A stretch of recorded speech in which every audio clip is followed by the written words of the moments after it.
Hey guys, it's Ben the Coin Geek at Old Pueblo Coin with an open box video for today, and actually a little bit of a story for most of the coins, except for this one. So we'll start with this one. This 1913 Philly Mint $5 gold piece. The only story I have for this coin is to say, I like $5 and $10 gold pieces for long-term purchases. If you want to use the I word, you may. For those of you who don't know, the I word is investment. I'm a little allergic to the term, but it's all right, right? Like if you want my opinion about a coin that will hold value over time, these are they. This is one of them. Also, one of the hardest coins to grade because if you didn't notice and you haven't seen these before, the design is incuse instead of obtuse like me, but it's so the major design fields like the eagle and everything that's punched down into the coin instead of being raised up out of the coin like most coins are. Very hard to grade because the highest points on the coin are the flat surface areas. So always what you're looking for is that glittery, glimmery gold on the coin on the field areas. So like up above the Indian's headdress, in the field in front of the Indians. Of course, the luster always pops really nice on these kind of like in the more incuse areas, right around. So the chin, the nose, the neckline, the bust line, you'll see really nice luster flow on that area. Same thing on the back. Lots of times you'll see the eagle's chest and feet, will always have kind of the nice luster inside of there, right? But it's the field you want to see illuminate. So this has a little bit of a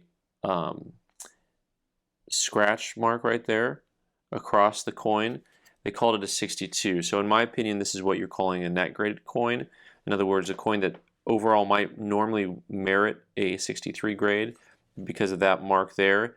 They kind of have the judgment call, do we call it a scratch or do they call it a 62? And they called it a 62, which I'm grateful for because, if they call it a scratch, the market for it's very different than if they call it a 62. All in all, I think the market on that right now is about $1,000. I'm going to stick with the gold and first show you here I had this $10 gold piece that I had got in. It was raw and I had it marked BU, which is just a generic term. I had it marked at 1250. In other words, so at the time a raw coin that was AU was probably 950 when I got this in, maybe 1,000. So I'd priced it a premium, but knowing also that so sometimes I'll price stuff at a premium but leave room for someone else to get it graded, so to speak. It just kind of depends on the coin. But then I had a group of stuff going out and I looked, I said, you know what, I'm going to take this and send it in because it's going to probably be worth enough for me to mess with it. And it came back as 62, so which is a good grade. I mean, a 63 would have been better, but market on this still is closer to 1,500 than the 1,250 had it marked. So, and it's easier to sell too. If you have a coin like this that's raw, guys are more likely to want to pay, 11 or 1,200 for it, because they don't know how someone else is going to grade the coin. When it comes to coin grading, I can never guarantee what someone else will grade a coin. That's not a possibility. Next up, a little bit better date here, like a lot better date, like the better date, 1916. Denver Mint Mercury dime that I got from a customer. He had traded towards some gold, and so now Mercury dimes you can actually have some of the lettering go into the rim and still get a good 4 out of. But when you can see like half the lettering gone on half the coin, probably going to get that AG3, which we did, which is kind of a straight graded coin. Market on these I think still running around 850, something like that retail. They've been going up for the last several years, and it seems like everyone I own is an AG3. It's really interesting to me sometimes how coins turn around, and it's always just certain coins are always the same grade all the time. All right, so this 1909S with the VDB on the back. Now this coin has all kinds of things going on.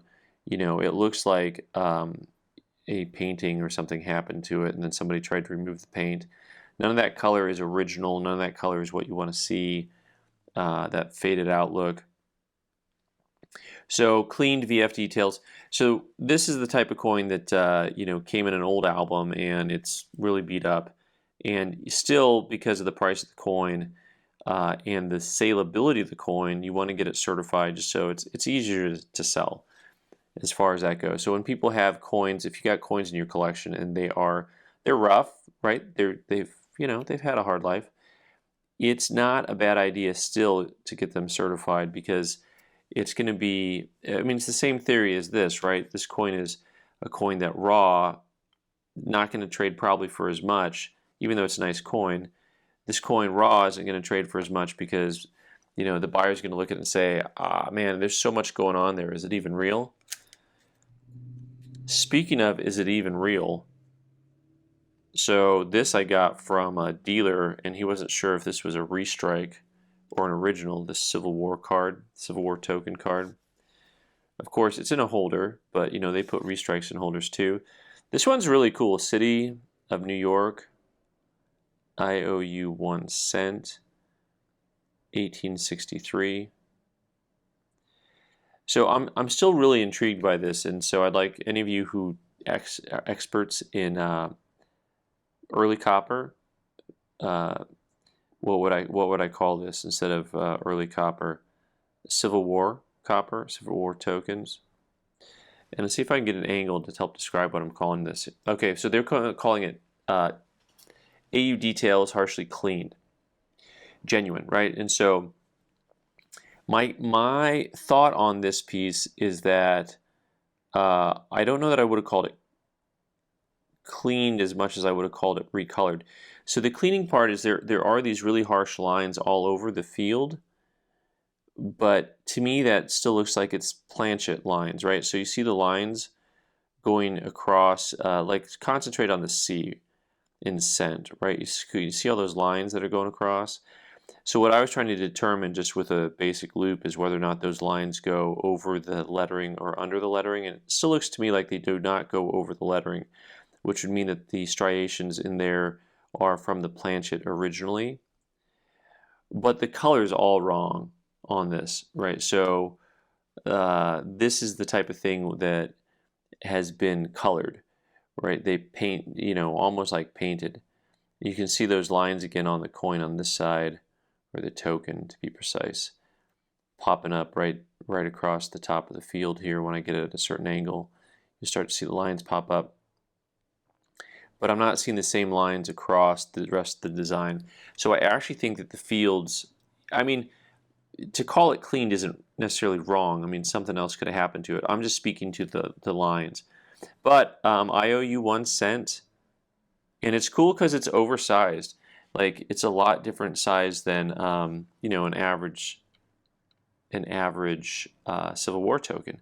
Speaking of average Civil War tokens, and just having a good time cracking things out, this was in an NGC 63 brown holder, and I thought this was closer to a gem than a 63, right? So whether or not it gets there, of course, is to be determined.